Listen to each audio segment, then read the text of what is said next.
Okay, we're on page 8 now, looking at some more ALEKS type questions. And this seems very strange at first. It says find the values of j such that 5x squared minus 3x plus j equals 0 will have two real solutions. Well, if you remember, this rings a bell here. Remember, the discriminant tells us when a quadratic will have two real solutions. It's when the discriminant comes out positive that we get two real solutions. So now we have an approach. We use A is 5, B is negative 3, and C is this unknown number j. Here's the discriminant, b squared minus 4 times A times C. Just make an inequality, make it come out a positive number greater than 0, and solve this inequality, and we'll know what values of j will make that true. So let's just do that. Negative 3 squared is 9. And then this would become minus 20j greater than 0. Take away 9 from both sides. We'll have minus 20j greater than negative 9. And I'm going to divide both sides by negative 20. And since I'm dividing by a negative, remember that? Divide by a negative, you change that direction. Negative 9 divided by negative 20, we can cancel the minus signs.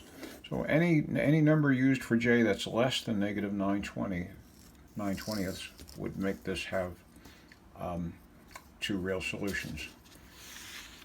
Now that you've seen that, you could probably figure this one out on your own, but I'll take you through it anyhow.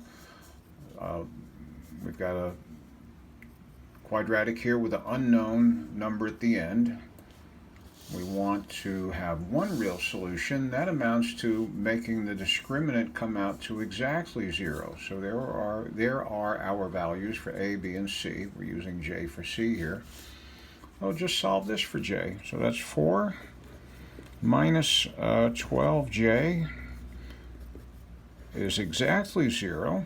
Take away 4 from both sides. And finally divide by negative 12, and you get negative 4 over negative 12, cancel the minus signs.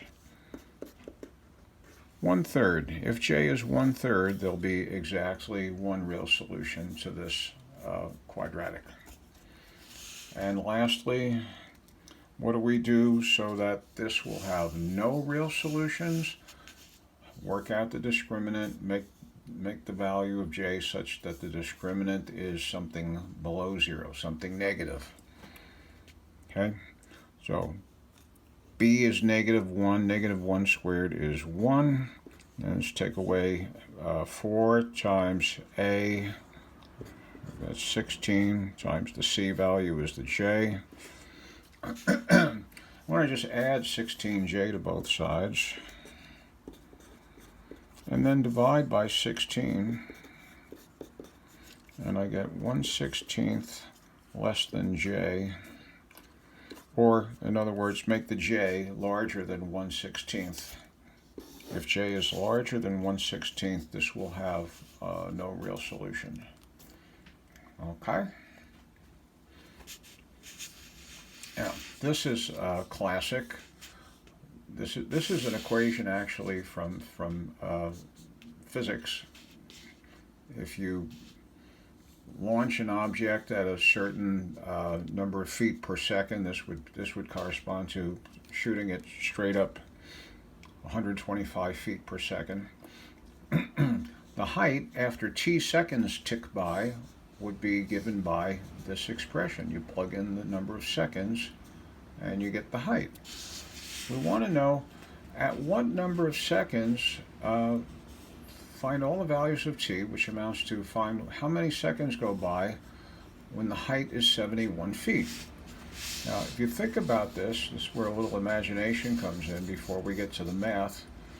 If you launch something straight up, and let's say maybe it goes several hundred feet up, when will it be 71 feet up? It'll be 71 feet once on the way up to its maximum height, and then it'll be 71 feet high again on its way down back to the ground, because what goes up must come down. You've heard that before. So there should be two solutions to this.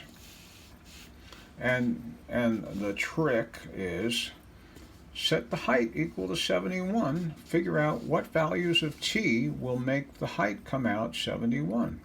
This is looking familiar now. It's a quadratic with really cumbersome coefficients. We want to get the 0 on one side. I prefer having a positive square term, so I added 16t squared to both sides, and I subtracted 125t. I'm out of breath. Well, now here's our quadratic to solve. A is 16, B is negative 125, C is 71. So if I start doing the usual thing, I'll say t is equal to the opposite of b will be positive 125 plus or minus b squared, negative 125 squared, minus 4 times the a value, which is 16, times the c value, which is 71, all divided by 2 times the a value, 16. Time for a new pencil. Now, if you squash these numbers together with your calculator, do negative 125 squared minus 4 times 16 times 71, it still comes out pretty large. It comes out to 11081. 125 plus or minus the square root of 11,081 divided by 32. And like we did on the other page, but with smaller values, I'm going to put this in the calculator now. Put this in the calculator, being very respectful of how we do that. Parentheses for beginning the numerator of the fraction, 125 plus the square root of 11,081, parentheses to end the square root, and then one more parentheses to end the numerator, divided by 32. And so it's 7 and a little bit more seconds. 7 rounded to the nearest 100th of a second. The 9 is in the hundredths place. This 5 means round up, so we would say 7.20. 7.20. 7.20 seconds.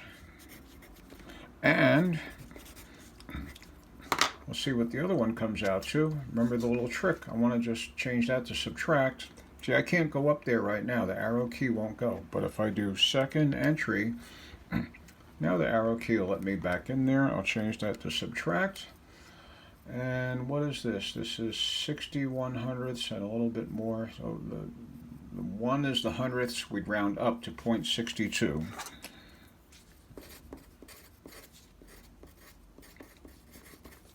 Well, what does this really mean? 62 hundredths of a second on the way up. It's at height 71 feet, and it keeps going up and up and up.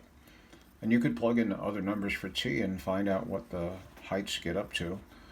And then on the way down, 7.20 seconds on the way down, it's at that height of 71 feet again. Okay, that's the end of page 8.